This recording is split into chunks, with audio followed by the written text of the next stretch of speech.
Hello and welcome. My name is Jolene MacFadden. I am a published author of 2 books so far.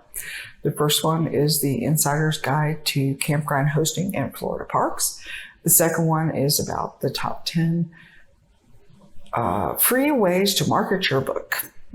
The first one I wrote and published about a year and a half after I started work camping in Florida state parks. We had been traveling, my mother and I, in an old RV full time around the different state parks in Florida, just enjoying ourselves. And then we ran out of money.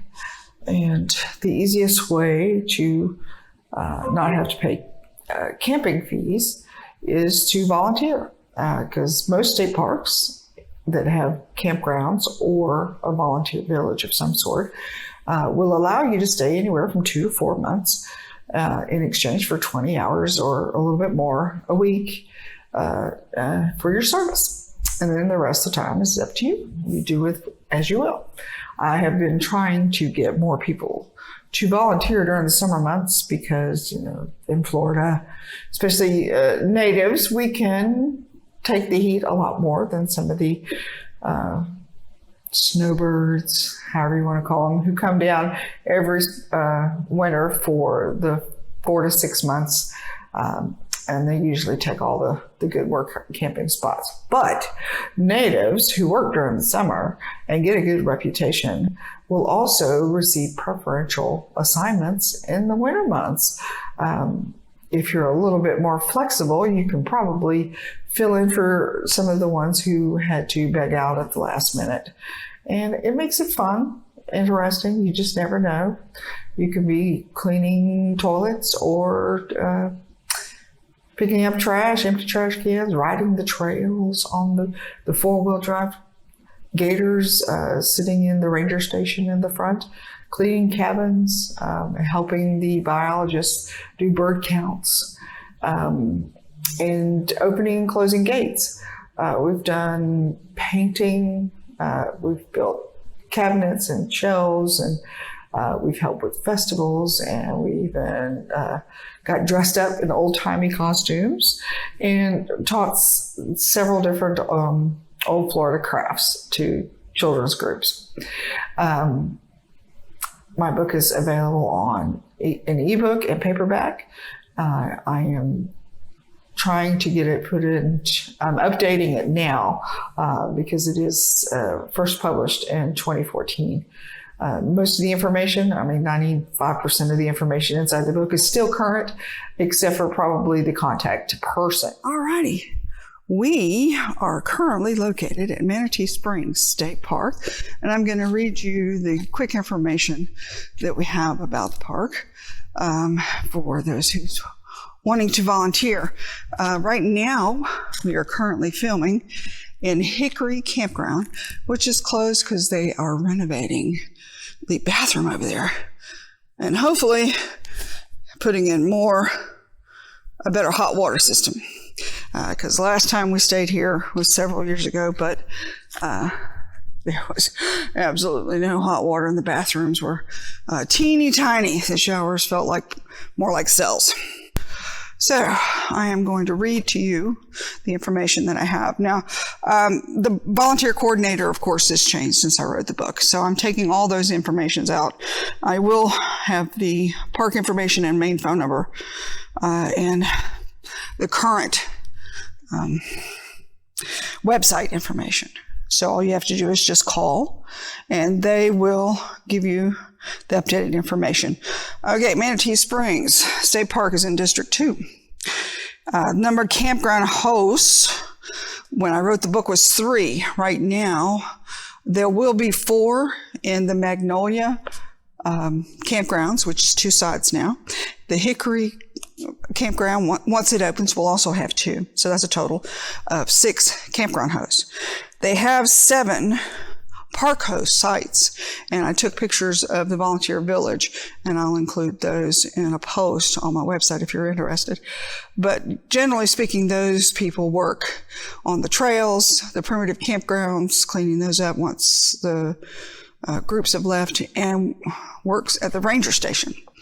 And then, of course, if you are mechanically inclined, you get preferential treatment, and you get to stay next to the shop. The shop looked very nice. I didn't take a picture of that, but that's generally where they house all their equipment. And so if you're mechanically inclined, carpentry inclined, something like that, you can pretty much get a spot anywhere. Hickory may not have sewer hookups. You'll have to ask about that. They do have a dump station on the way out of the park. But the Magnolia campground host sites, each of those had water, electric, and sewer. They're rigged for 30 amps. So if you need more than 30, you'll have to do a step down.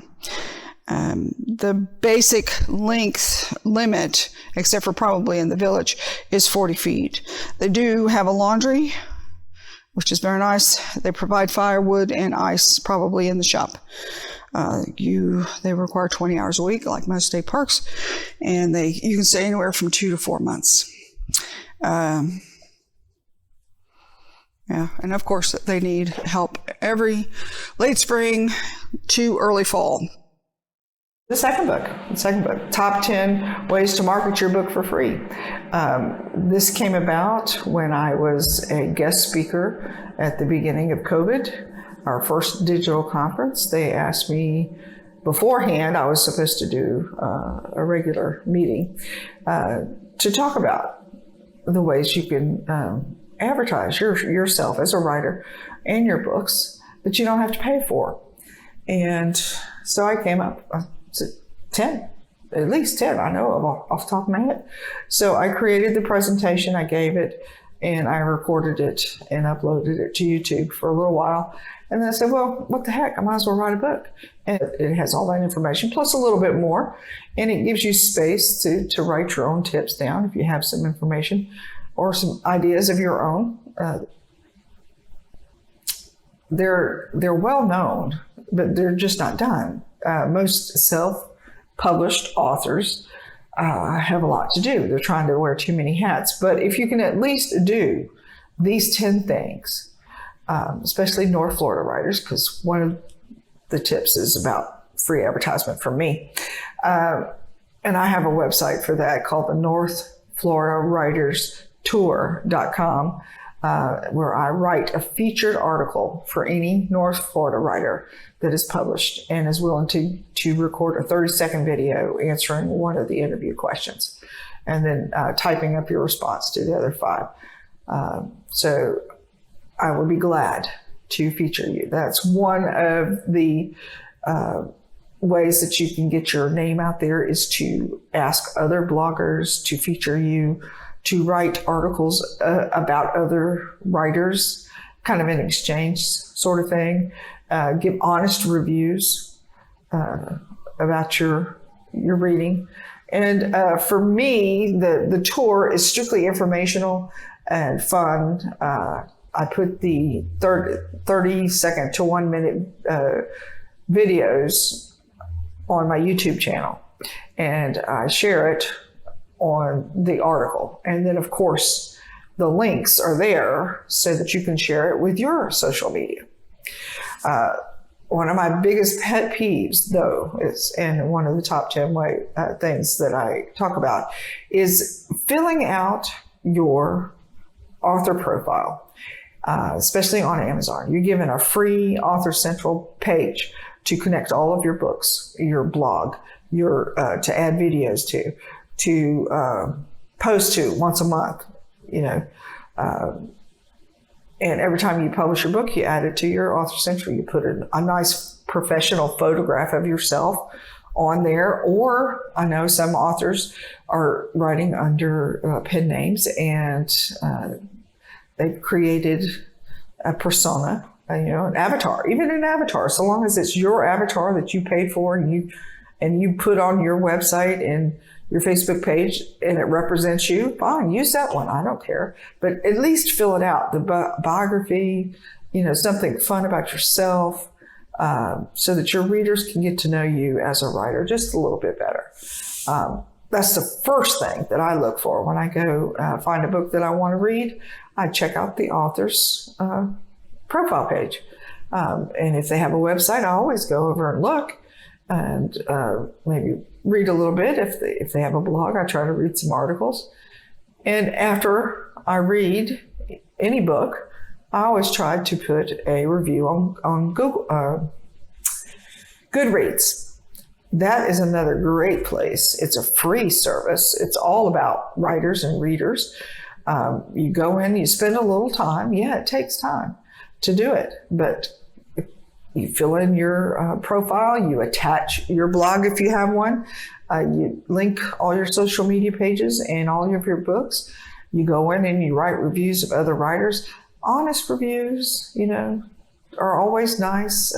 Cut downs or not. If you don't have anything good to say, don't say anything. But if you have some helpful suggestions that the writer might be able to incorporate in the next book, go ahead. As long as you're honest and upright and trying to help somebody out. Because not everything is going to be up to your liking. And I usually say that. I preface that. I say I'm not really into horror books, but if somebody sends me a book or asks me to read their book for them, I will. And I'll give them an honest review based on, characterization, plot lines. I may not like what's there, but that's my thing. And I'll say so up front. But if I have any helpful suggestions, if it's written well, if it's a good story, if it moves along, those kinds of things is what the readers are trying to find out so they can buy better books or enjoy. So not only are you writing reviews for other people, but hopefully once people start seeing your reviews, they'll start buying your books. And they're all linked. Goodreads does all that for you. They link all the titles to the different selling pages. So you'll eventually make a little bit of money from that. And one more tip, I'm running out of time, real quick. I encourage all authors to have their own website. And, that costs money. But you can get some free ones and still, there's a couple of places in the book that I tell you can still get free books, free websites, free hosting. And it takes a little time to do it, but I encourage people to get their own website if they can. Get a free one if not. You need a place that belongs to you as a writer, not necessarily as the person, but as a writer. Or if you just want to write one series, then have a website about a series and then share it on your social media. So when you have a website, you connect it to your Facebook page. And I've run out of time, sorry. Please buy my book. They're on Barnes & Noble, iTunes, Amazon, and you can find me on Goodreads, BookBub. I have my own website, jolensbooksandmore.com. Thank you. Have a good time.